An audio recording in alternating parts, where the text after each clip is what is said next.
В эфире Абхазского телевидения информационный выпуск Амши Укшара. Здравствуйте.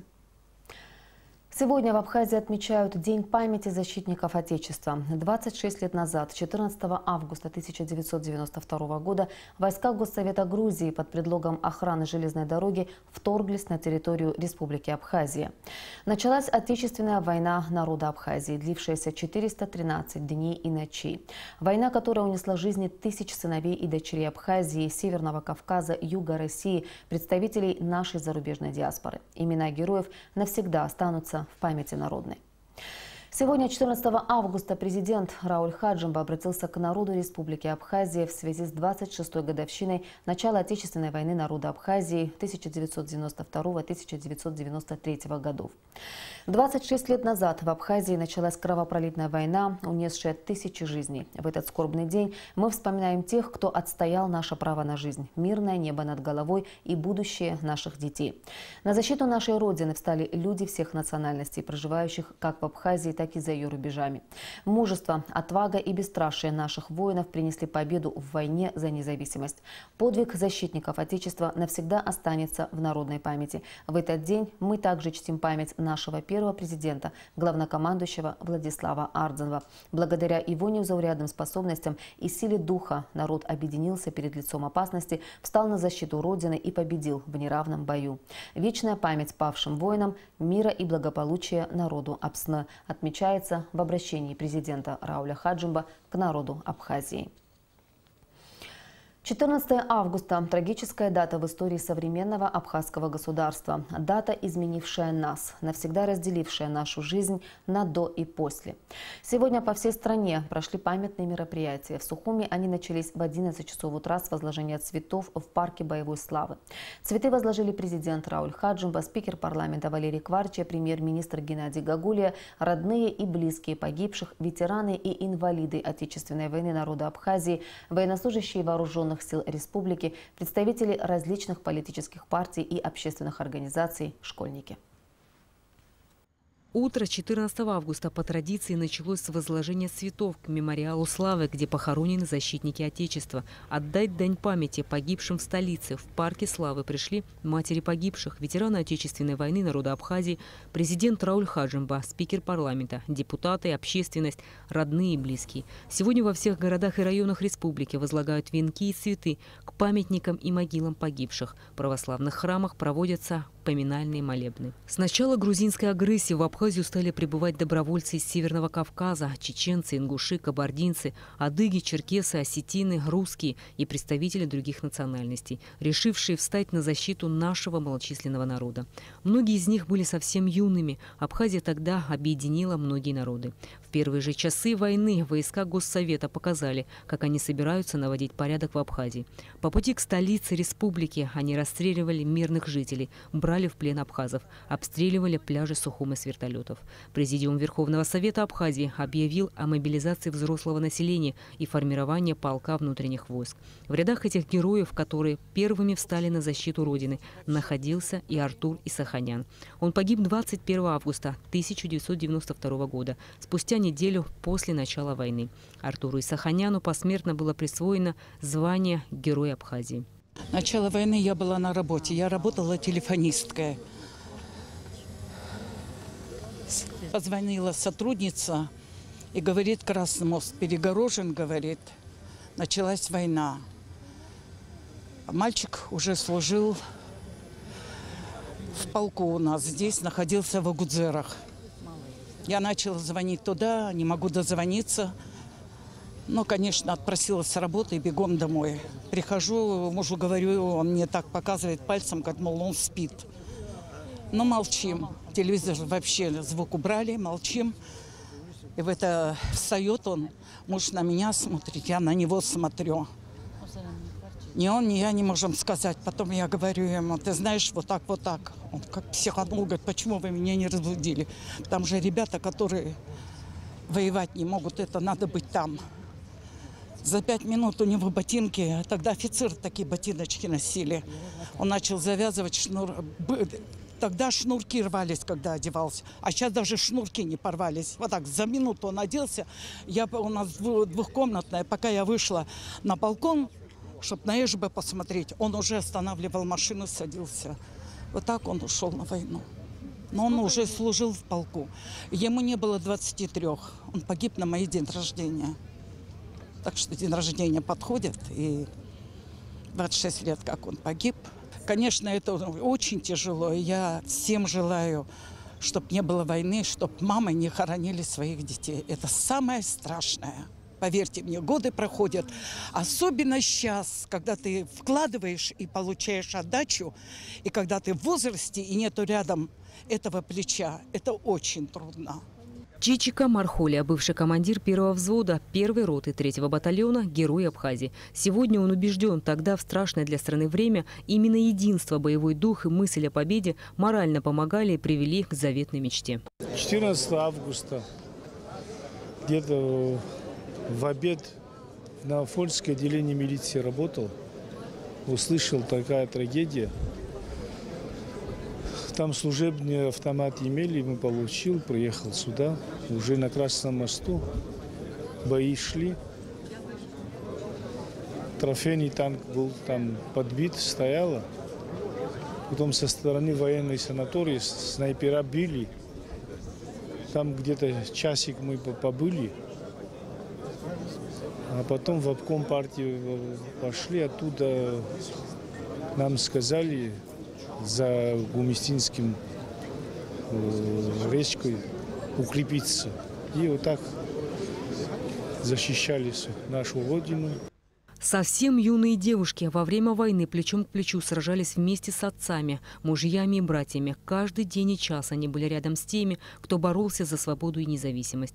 Спасать жизнь бойцов – это была ежедневная тяжелая фронтовая работа. Днем и ночью при любой погоде, под артобстрелами, бомбежками, укрываясь от вездесущих снайперов.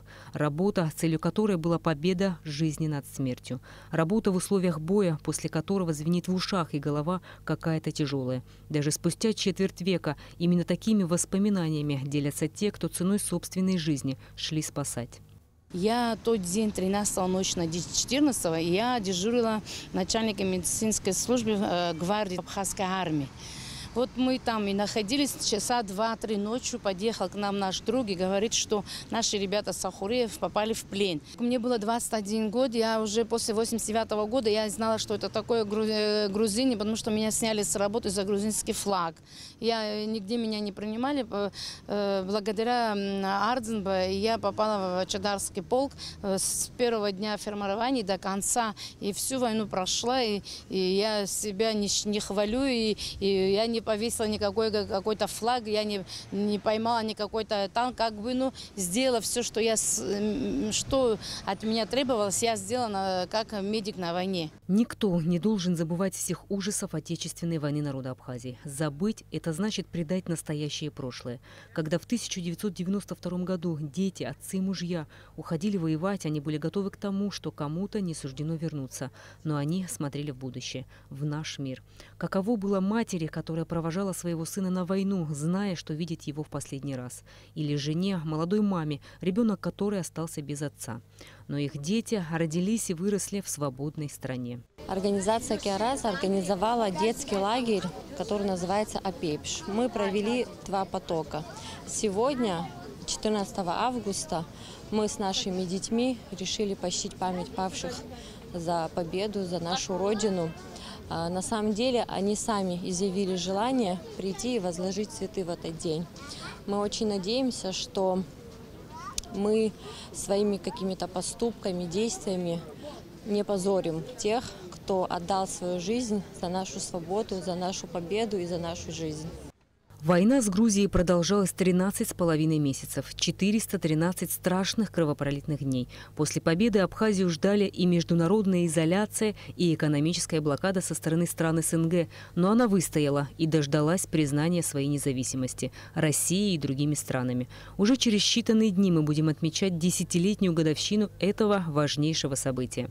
Рената Шакая, Тимур Гугохи, Саида Гухава, Абхазское телевидение.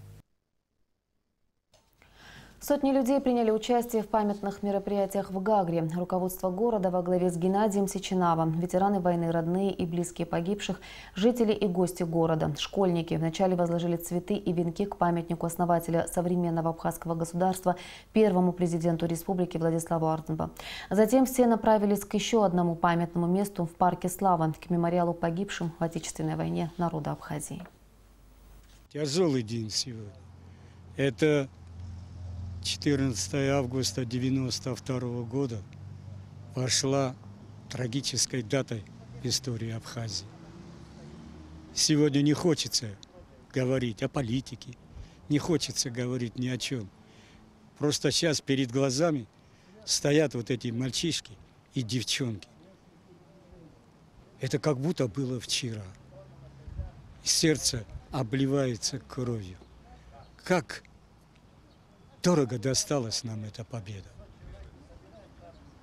Какие мальчики и девчонки сложили свои головы на полях сражений. Я единственное, что хочу сказать, обратиться к нашему подрастающему поколению. Помните этих людей, не забывайте их. Если вы их забудете, человек, не имеющий истории, не знающий истории, не имеет Родины. А Родина у нас одна. Это наша Апсна. Сегодня в Гудауте почтили память погибших в Отечественной войне народа Абхазии. У мемориала славы возложили цветы руководители администрации во главе с Русланом Ладария, семьи погибших, ветераны войны. Как отметила выступившая на митинге председатель Гудаутского отделения движения «Матери Абхазии за мир и социальную справедливость» Эмма Ермолова, район потерял во время войны более 700 защитников Родины. Среди них и ее единственный сын. Выступавшие отмечали, что наша страна смогла отстоять свое отечество ценой жизни многих сынов и дочерей Абхазии, добровольцев. Любовь Бибия вспоминает 14 августа. У них дома была большая веселая компания, но через несколько часов пришла трагическая весть о начале войны. Однако, как оказалось, для нее самое страшное было впереди. В войне она потеряла своих близких, супруга и сына. То, что произошло 14 августа, это действительно моральная и материальная трагедия для абхазского народа. Шли на войну лучшие из лучших, умирали, погибали лучшие из лучших. У меня во дворе 14 августа такая была большая компания, столько сидело друзей, родственников.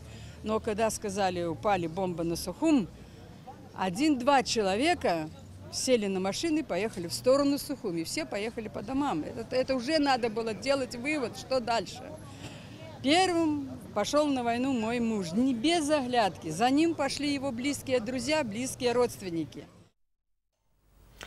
Сегодня ровно в 13 часов вся страна минутой молчания почтила память погибших защитников Отечества. В Сухуме практически на всех центральных улицах остановились автомобили и непрерывными сигналами напомнили горожанам и гостям столицы о подвиге бойцов, отдавших свои жизни за свободное будущее Апсны. –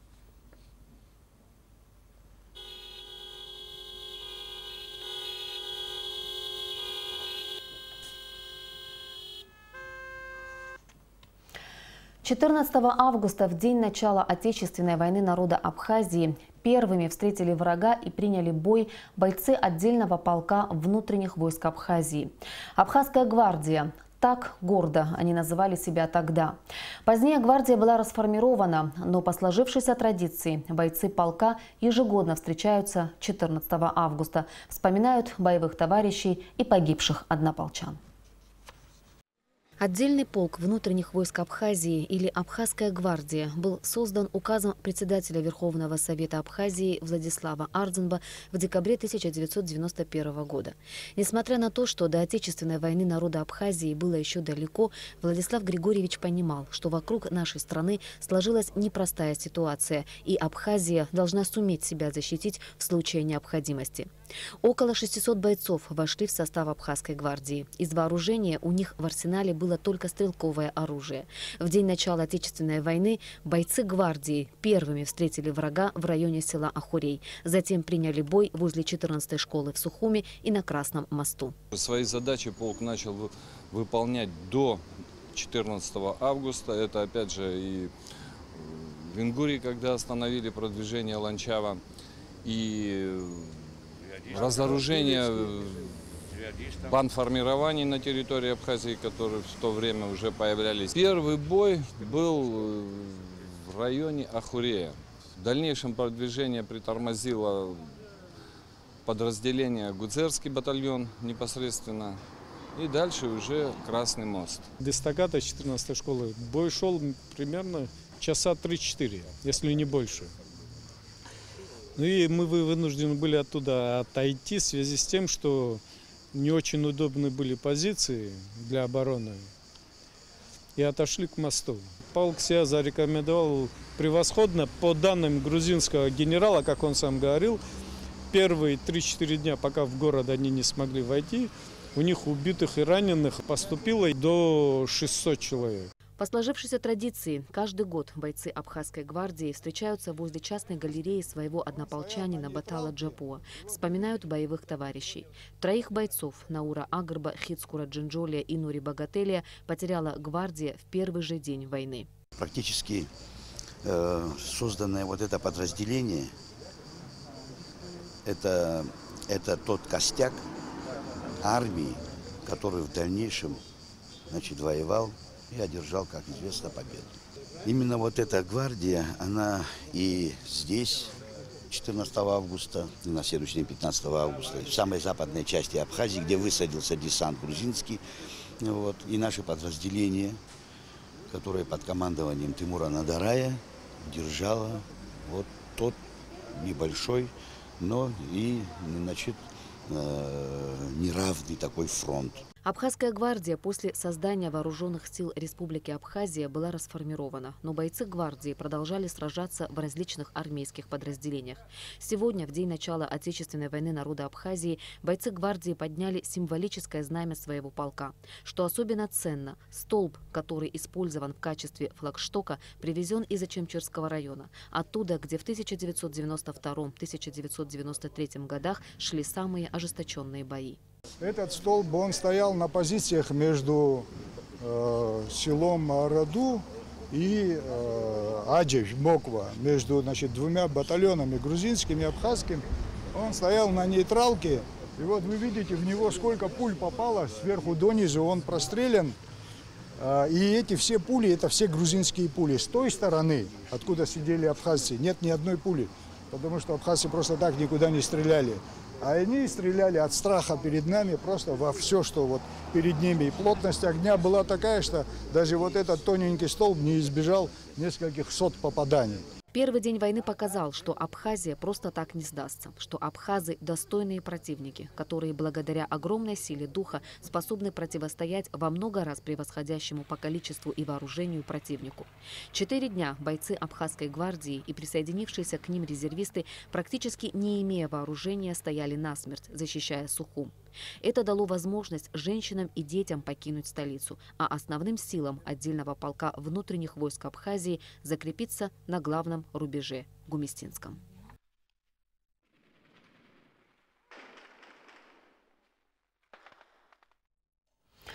Абхазский государственный музей боевой славы имени Владислава Ардзенба открылся 14 декабря 2014 года, в День памяти и скорби по жертвам Ладской трагедии.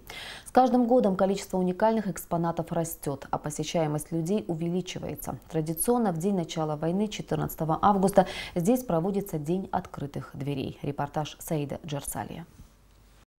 На сегодняшний день в Музее боевой славы 13 залов, экспозиции которых отражают все основные этапы Отечественной войны народа Абхазии. Здесь представлены аудио, видео и фотоматериалы, личные вещи воинов, а также электронная база данных об участниках войны. 14 августа, в день начала Отечественной войны народа Абхазии, посещение Музея боевой славы обретает особый патриотический смысл. В преддверии трагической даты в истории абхазского народа и последующего за ним Дня добровольца сотрудниками музея были обновлены несколько залов.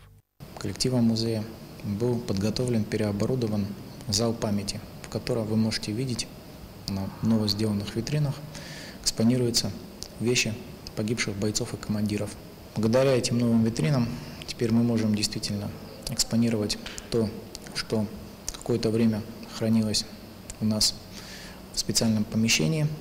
То, что находится за моей спиной, это теперь, в общем-то, будет находиться на постоянной основе здесь, в зале памяти. К экспонатам в зале памяти добровольцев на днях добавились еще несколько. Это документации о заявлениях и постановлениях Конфедерации горских народов Кавказа, а также журнал 1992 года, который содержит в себе списки добровольцев, направлявшихся на помощь к братскому народу. Документы были доставлены в Абхазию по просьбе работников музея. Вскоре с них будут сняты копии, и они будут выставлены для всех посетителей музея. Исторические документы привез с собой Аскарбий Нагаплев из Адыгеи. Некоторая часть документов с самого первого дня, запись добровольца, как проходил, как фонд собирали помощи Абхазии. Это документы обращения Юрия Хамзатовича Калмыкова, Международной черкесской ассоциации, Конфедерации горских народов, где был президентом Юрий Шаниба, обращение Адыгахаса ко всем жителям Республики Адыгея. Далее это все музей. По словам работников музея, в начале работы музея экспонатов было не так много, но ситуация изменилась в лучшую сторону. Сегодня музей может продемонстрировать жителям и гостям республики военные реликвии. Также в ближайшее время в музее будет создана экспозиция, посвященная десантникам, погибшим на горе Ахбюк. Сотрудники музея уверены, что здесь будет еще очень много экспозиций и рады вниманию со стороны ветеранов и любым семейным реликвиям времен войны. Саид Джарсаля, Беслан Чинджерия, Абхазское телевидение. Сегодня президент Республики Абхазия Рауль Хаджимба провел совещание с членами Ассоциации инвалидов Отечественной войны народа Абхазии. На встрече обсуждались проблемы инвалидов Отечественной войны и пути их решения. На совещании также был презентован макет памятной медали за победу. Данным отличительным знаком предполагается наградить всех участников Отечественной войны 1992-1993 годов. Так прошел сегодня в нашей стране День памяти защитников Отечества. Завтра, 15 августа, мы отмечаем День добровольца. 26 лет назад, 15 августа 1992 года, на второй день после начала Отечественной войны народа Абхазии, в Гудауту прибыла первая группа северокавказских добровольцев во главе с Султаном Соснолеевым. Рядом с народом Абхазии, плечом к плечу, за свободу Апсны воевали добровольцы из Северного Кавказа и Юга России, Южной Осетии, Приднестровья, представители нашей диаспоры из стран дальнего зарубежья. В Отечественной войне приняли участие более 2000 добровольцев. 51 из них удостоен звания Герой Абхазии. 247 награждены орденом Леона, 623 медалью за отвагу. Более 260 добровольцев погибли, защищая свободу Апсны. Добровольцы внесли весомый вклад в победу. Одно только их присутствие подняло боевой дух абхазского народа и привело нас к победе и независимости. 15 августа в Абхазии пройдет ряд мероприятий, посвященных Дню добровольца. Начнутся они традиционно в Гудауте, где к памятнику добровольцам будут возложены цветы. В церемонии возложения примет участие глава государства Рауль Хаджимба. Затем мероприятие продолжится в Сухуме в Музее боевой славы имени Владислава Ардзенба. Специально для участия в мероприятиях в нашу страну в эти дни прибывают добровольцы. С приветственным словом к собравшимся выступит президент Рауль Хаджимба. Затем состоится торжественная церемония передачи музею эксклюзивной копии адыгского флага, водруженного над домом правительства в Сухуме 27 сентября 1993 года. Предусмотрен и ряд других мероприятий. 15 августа, в День добровольца, в Музее боевой славы также состоится премьера документального фильма адыгского режиссера Аскарбия Нагаплева «Шагди. Опережающий полет стрелы». Фильм об истории кабардинской породы лошадей, которая без всякого сомнения является одной из древнейших и известных в мире. Съемки картины проходили в Германии, Иордании, Турции, Франции, в республиках Северного Кавказа, в Москве. Автор фильма Аскарбий Нагаплев, продюсер, режиссер, сценарист, а также член Союза кинематографистов России. Он автор 4 фильмов из цикла «Черкесия». Это 6-й мой фильм из цикла «Черкесия». «Шагди. Опережающий полет стрелы». Фильм снимался в Турции, в Иордании, в Германии, в Кабардино-Балкарии, Карачаево-Черкесии, Адыгее, потом в Рязани, где находится Всероссийский институт коневодства. Я считаю, что это большая работа проделана, практически это научное исследование, можно сказать. Сейчас во Франции, Швеции, Польше, Чехословакии и так далее, в других странах находится эта замечательная порода лошадей, которая является самой выносливой, которая самая адаптируется быстро она приспосабливается буквально в считанные дни. И о погоде. По сообщению Гидрометцентра, завтра в Абхазии ожидается переменная облачность, ночью местами возможен кратковременный дождь, днем преимущественно ясная погода. Температура воздуха ночью плюс 17-22, днем плюс 26-31 градус. Температура морской воды плюс 27 градусов.